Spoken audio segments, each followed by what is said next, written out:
en déphasage avec la réglementation en vigueur. Eu égard à ce qui précède, on se rend compte que le traitement de l'enquête a été partial. Au lieu de servir à assurer la sécurité des citoyens qui sont égaux devant la loi, les personnels et moyens de la gendarmerie ont été utilisés à d'autres fins. Mu ne fukki sénégalais ak ñaar ñoo ñàkk seen bakkan ay nit yu bari gaañu ay millions yàqu ci te nag ma foog ne surveiller buñ surveiller salon bi modifier procès verbal bi loolu yëpp méngoowul ak gendarmerie ni mu war a doxee te ci biir enquête bi liñ ci seetlu mooy enquête bi dafa jubul xocc dafa féetee boor ndax modifier nañ PV bi pour charger te loolu du rôle gendarmerie nañu def ci PV niñ ko war a defee jox ko procureur moo xam lu muy def moom.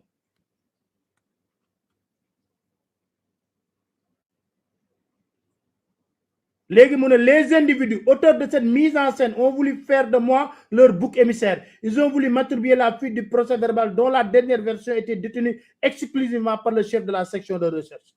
Mu ne ñu def nu nig mag yooyu yëpp njombe yooyu yëpp ci biir gendarmerie nag man lañ bëggoon takkal lépp nag ba ci PV bi te commandant Abdou Mbengue xam na PV bi moom kese dong rek moo ko yoroon ci biir gendarmerie kon bu fuitee nañ ko laaj ndax ñun yoruñu PV bi.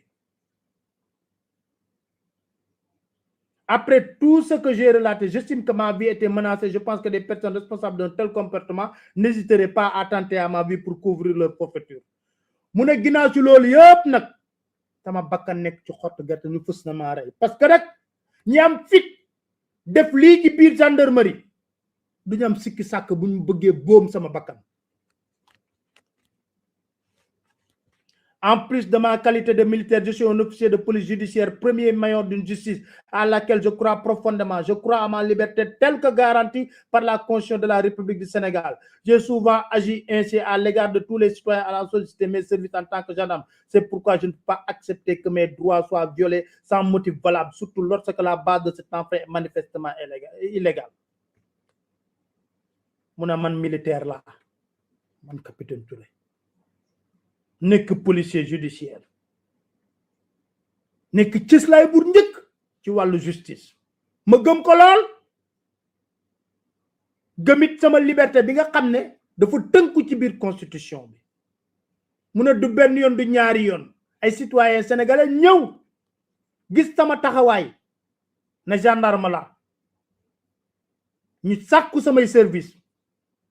kon su ma demee ba gis ne samay droit ñu ngi koy violer te kenn tegu ko fenn lu dul ci complot ak plan ci ay base yoo xam ne c'est illégal loolu leen bëgg ma def damay bàyyi ñu rey ma mu ne ainsi j'ai fait plusieurs publications sur ma page Facebook concernant la première que j'ai postée le dimanche 7. Elle était relative à ce que je vivais concernant ma sécurité. Pour la vidéo, le reste des publications, elle n'avait aucun sens, aucun lien avec ma sécurité. Elle n'avait aucune prétention. Leur but était d'éviter que ma démission ne provoque une émotion qui conduise à plus de destruction des biens publics. J'ai volontairement été incohérent pour ne pas être compris, tout en sachant que ceux à qui je m'adressais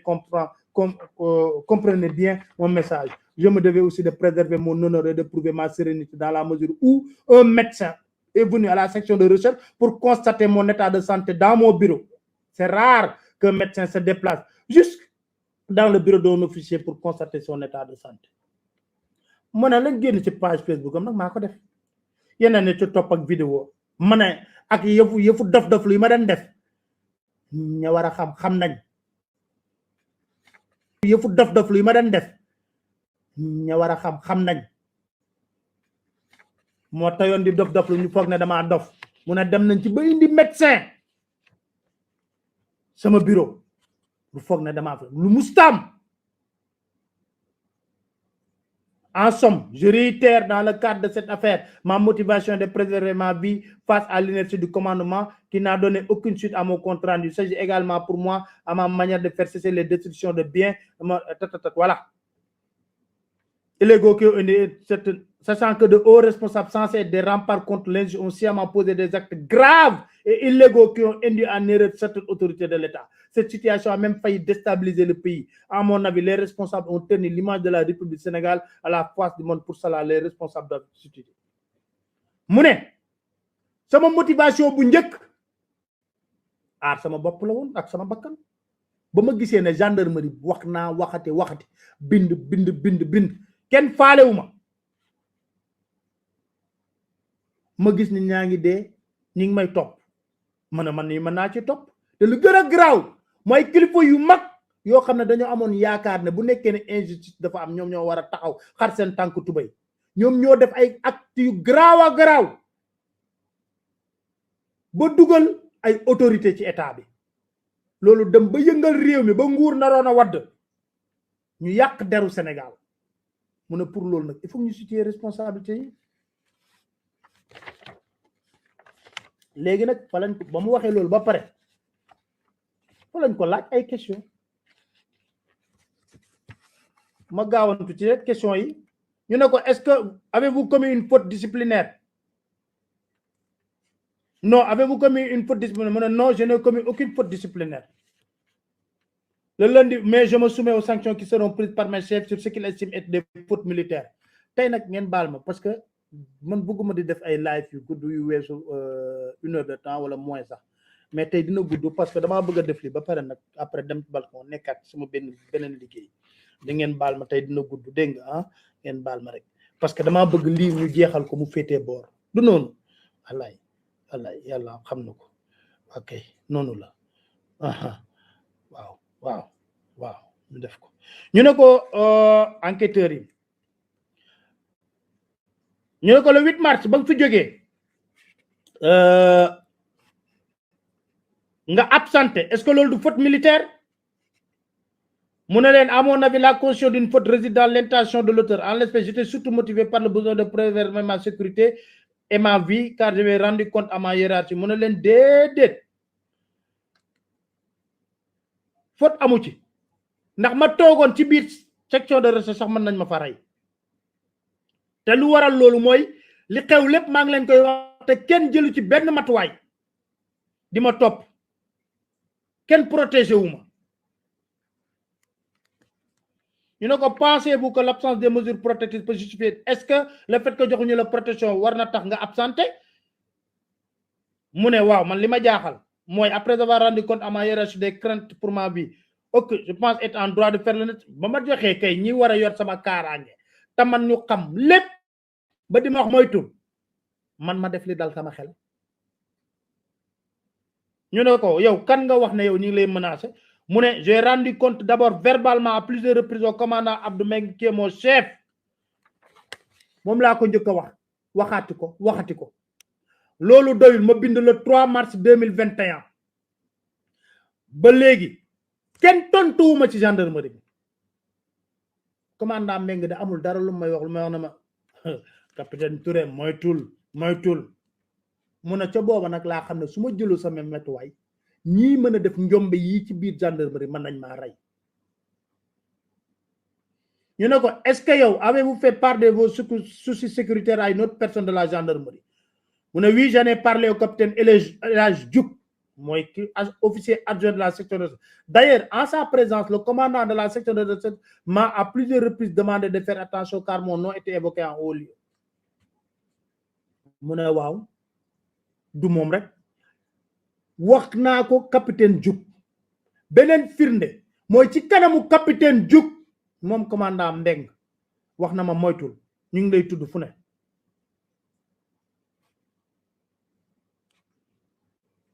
ñu ne ko avez-vous informé votre chef hiérarchique avant de quitter votre lieu de travail mu ne non ñu ne ko est-ce que wax nga sa commandant Mbeng na ko da ngay génn balaa ngay quitter sa lieu de travail mu ne déedéet mu ne non pas à mon départ en tant que tel mais j'ai dit au commandant que j'allais démissionner de la gendarmerie si les gens continuaient à me filer et que je craignais pour ma sécurité mu ne wax naa commandant Mbeng damay démissionner bu ñu continuer di ma def lii mu ne te nag ma gis ne ay actes illégaux rek lañ def ci enquête bi surveiller nañ salon de massage Sweet Beauté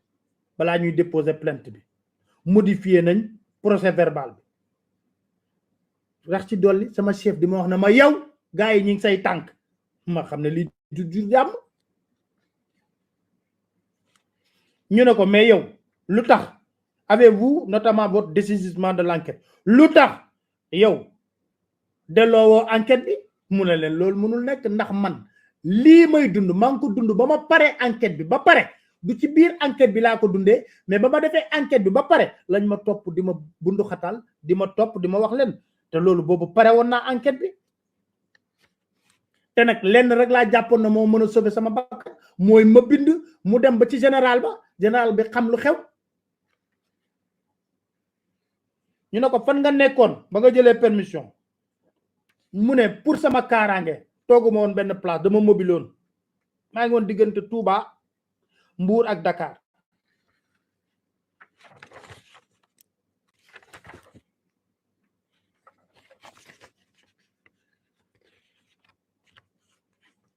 ñu ne ko lu kan moo modifié PV bi mu ne le 8 ba ñu defaree PV bi ba pare dafa mu jóge PV bi dem le 9 PV bi dafa ñëw ñu modifié ko ci niveau réflexion des faits te loolu lu illégal la kenn waru ko def dellu si ñu ne ko kan moo modifié PV bi mu ne leen mais commandant Abdou Mbengue moo modifié PV bi ndax moom rek moo ko jot dugal ko ci bureau def ci lim ciy def ba pare jox ko Seck mu delloowaat ko ki nga xam ne moo di Serigne Bassirou Gueye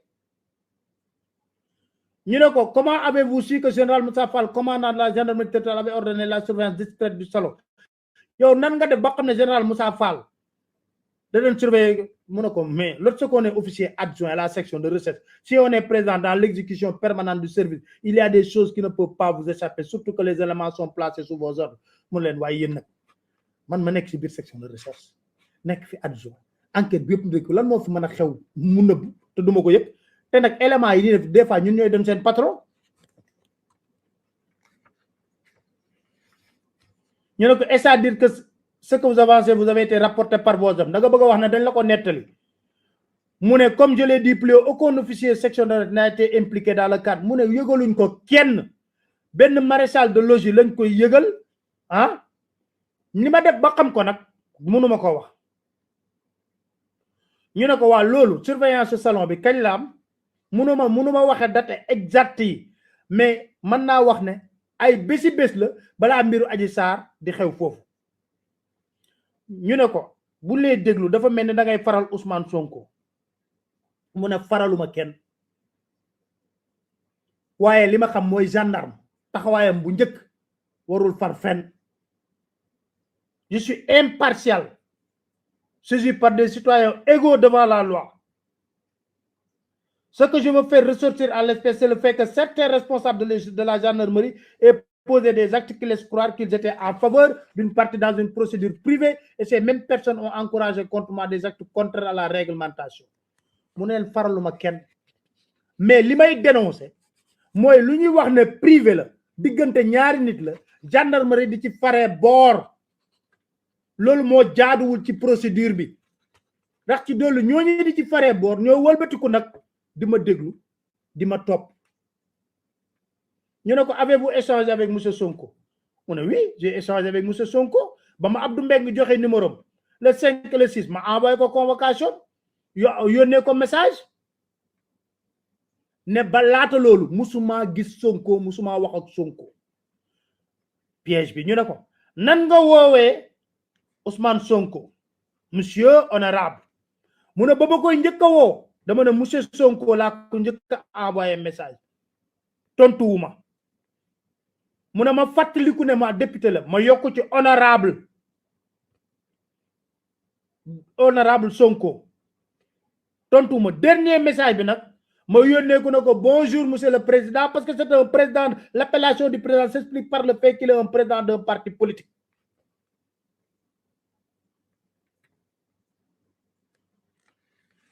Okay.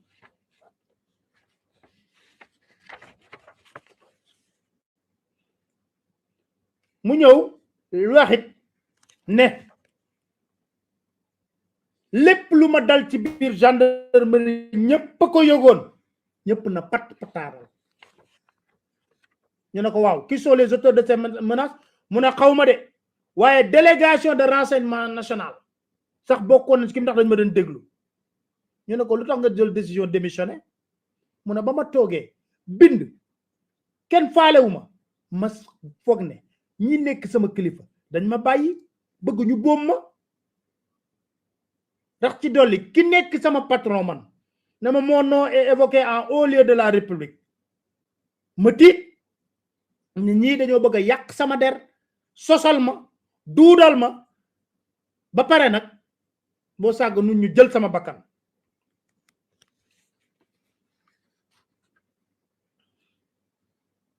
ñu ne ko waaw étant donné que votre offre de démission a été introduite sous l'emprise de la pression mu ne kon yow da nga sa démission da nga pression la woon ak loolu te affaire actualité am léegi looy xalaat mu ne c'est vrai bu ma waxtaan ak ñenn ñi parce que xamul tax mu wax loolu bañ ko tëjee kaso génn ko dafa waxtaan ak Jean Baptiste ci nag yooyu mu ne bu ma waxtaan ak ñenn ñi peut-être du demee nii su ma demoon ba koy def dinaa dem waaye toll naa ci diggante boo xam ne ñu rey sama bakkan rek rey ma la nit ñëpp gisoon moo tax pour ma jël sama kaaraange ma def li ma def ne damay démissionner ñu ne ko vous offrez votre démission alors que vous avez signé un engagement décennal avec l'État du Sénégal ne ko da nga signé engagement de 10 ans mu ne leen fàttalikuuma ba may dugg ñu jox ma engagement boobu de ñu ne ko avez-vous mesuré de façon lucide les conséquences familiales et sociales de votre démission ñu ne ko est-ce que xam nga li muy jur boo démission sa njaboot mu ne effectivement j'y ai pensé c'est d'ailleurs pour cette raison que j'ai décidé de maintenir mon offre de démission car xaba métti na naam waaye jàpp naa ak li xew yëpp dina jafe lool man ma nekkat ci gendarmerie normalement di liggéey ni mu waree dina naam waaye jàpp naa ak li xew yëpp dina jafe lool man ma nekkat ci gendarmerie normalement di liggéey ni mu waree ca booba lañu tëj audition 18h36 mu signé Abdou Mbengue ñëw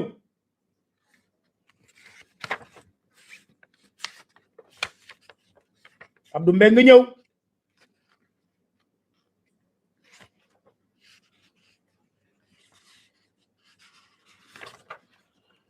Abdou Mbengue moom li ci doy waar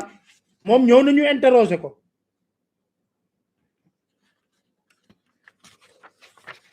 il faut rek ma ñamal leen ci li ci gën a am solo laaj nañ ko na ko